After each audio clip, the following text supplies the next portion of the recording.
Først og sidst vil jeg ønske glædelig jul og godt nytår her fra Nørre Galten.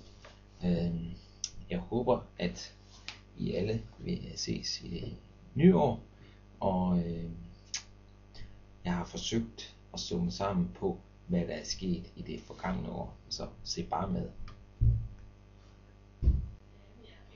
2008 har været et år, hvor vi har rejst en del i familien.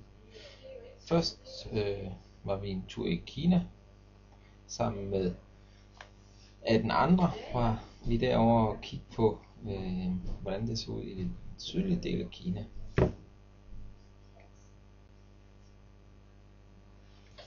Det var en fantastisk oplevelse at se, hvordan kineserne lever, når man kommer lidt ud på landet.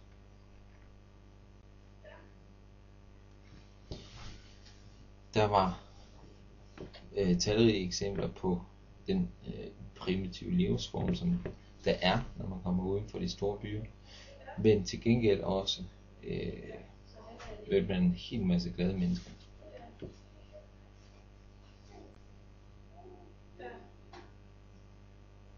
Kineserne havde stor lyst til at handle med alt muligt mærkeligt. De danske rejsende havde også stor lyst til at gøre en god handel, og dem blev gjort en hel del af på vores Kina. Vi købte de ting, som vi kunne se blive forarbejdet undervejs. Vi kørte en del bus på vores tur. Vi så en hel masse til de kinesiske veje, og vi så hvordan folk de hjalp hinanden, og bilen sad fast. Far, Ja. må jeg gerne spille ind på internettet?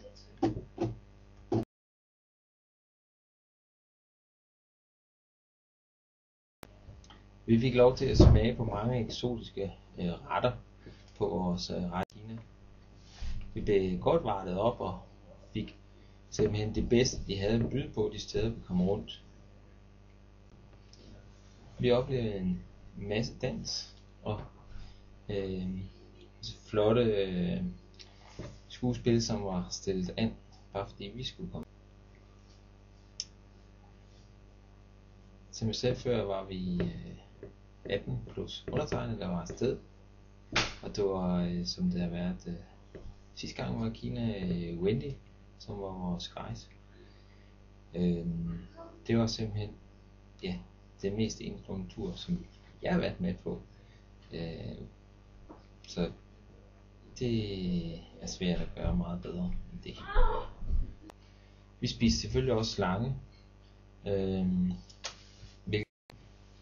Det kunne dog ikke var alle i selskabet, der smagte på.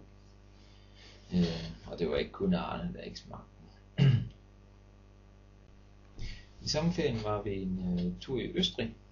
Det vil sige, at Christine var ikke med. Hun havde valgt at tage ud til Island, hvor hun var oppe sammen med spejderne i 10 dage og havde en fantastisk tur. Vi andre havde også en altid tur til det smukke Østrig, hvor vi igen nød naturen ude på landet, og var der også lige hen og se lidt vandkraft og læse om, hvordan turbinerne var opbygget og så videre. Fantastisk flot område.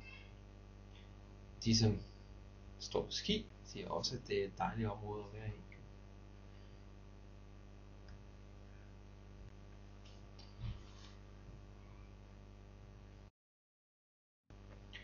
Der skulle selvfølgelig shoppes, selvom prisniveauet unægteligt var lidt anderledes end i Kina. Så blev der shoppet igen. Anton og jeg nød så at tage på herretur. Vi var ude og sejle på en af søerne dernede ved Selam Sea, og vi kan lige så godt sige det, vi nød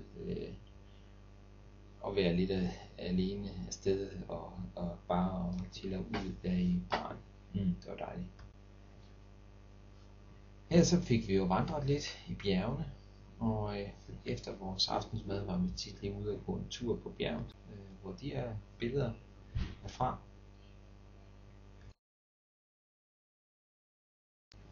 Og der bliver det tit mørkt, inden vi kommer hjem. Så har vi sådan set ikke været sådan rigtig mere ude at rejse. Christine har selvfølgelig også været en tur i England, men det er en helt anden historie. Arbejdsmæssigt har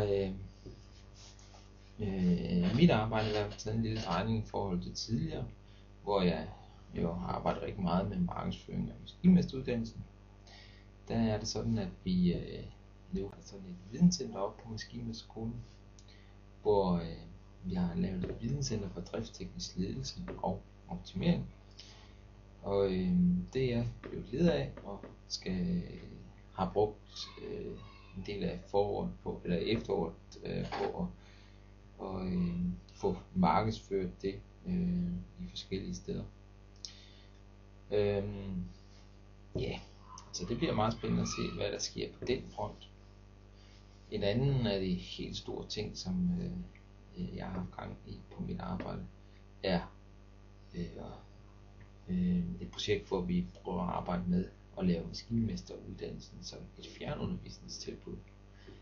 Det ser ud til, at jeg skal arbejde rigtig meget videre med det her i foråret, så det glæder mig til. Ja, men til sidst vil jeg bare sige glædelig jul og godt nytår.